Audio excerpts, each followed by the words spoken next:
So I'm Asia and I'm a perinatal mental health peer support worker for the Maternal Mental Health Service.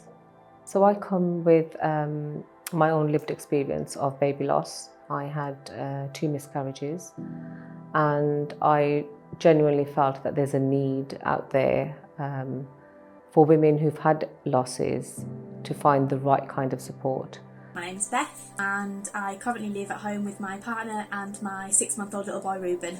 I'd done a pregnancy test first thing in the morning before my partner had gone to work and I was on cloud 9. I remember walking to work that morning and just kind of thinking about how my life was going to change and kind of what was going to be different over the next 9 months and then going forward from there once we'd actually had this baby.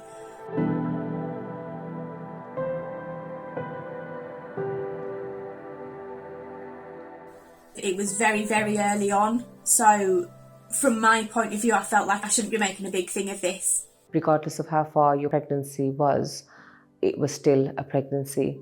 It's still your baby. It's absolutely okay to feel what you feel in that moment because it's personal to you. What I actually did initially was I didn't do anything. From my point of view, I didn't think it was something that I needed to speak to somebody about. Over time, I realised that I did need to speak to somebody about it. And at that point, I spoke to work and I actually spoke to her. We got like a coach through work and I spoke to her and she was really, really lovely and really helpful in talking about the aftermath of it and going forward. After a loss, there's so many things that can be triggering. For instance, I had already started shopping and seeing the bag there, the items that I'd bought for the baby, that was very triggering. It's not just things and items, there's hopes and dreams attached to that. Even just being with people, even just stepping outside the house is so challenging. Noises, cars, people, they all are triggers. It's really a big, huge struggle to get back into a sense of normality. I'd worked out that my due date would have been around Christmas time. So I found that once I'd got kind of past the initial loss and back to some kind of normality physically, as Christmas approached, in my head it was back to a kind of, this would have been kind of the time we'd have been getting excited, waiting for baby's arrival. To wind down, I'd speak to my partner and we'd kind of talk about it and I'd like let off my feelings and stuff. I think if anything it helped me and my partner get closer together because it was something we went through together. My husband, he was great, it was absolute great support.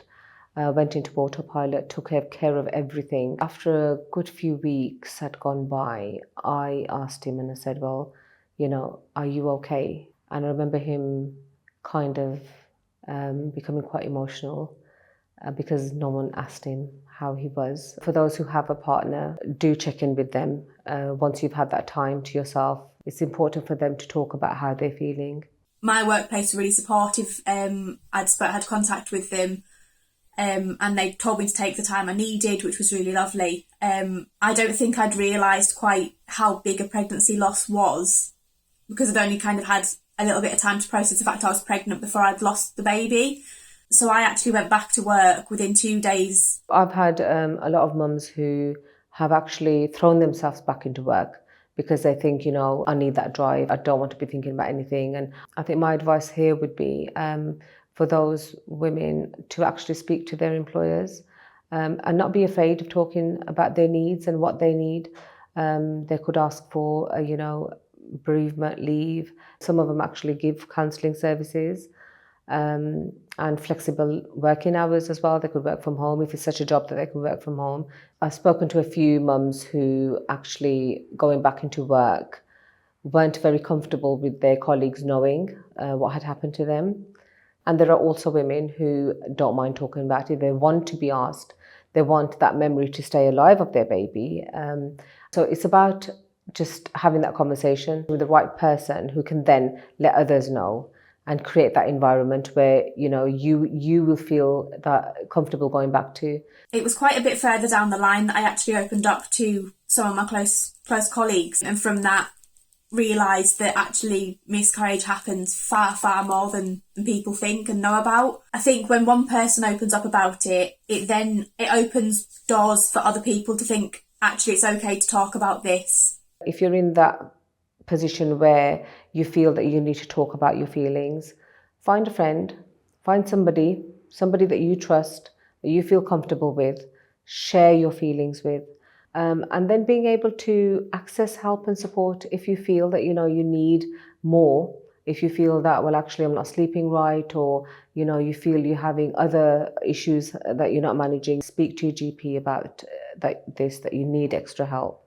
They can refer you on to a maternal mental health service from whatever area you're in, the wider perinatal services.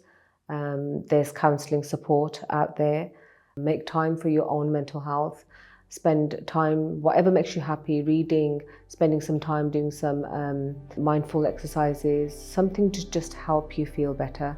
Go out for a walk, spend time in nature, find a friend, have a cup of coffee, and just have a chat and talk. Only you know how you feel, but when you feel ready, speak to someone you trust, because it feels like a massive weight's been lifted. And I think the more you talk about it, not the easier it gets, but it starts to I think it helps the grieving process for you. If you're feeling overwhelmed or unable to cope, speak to your GP or contact a support service, such as those listed on screen.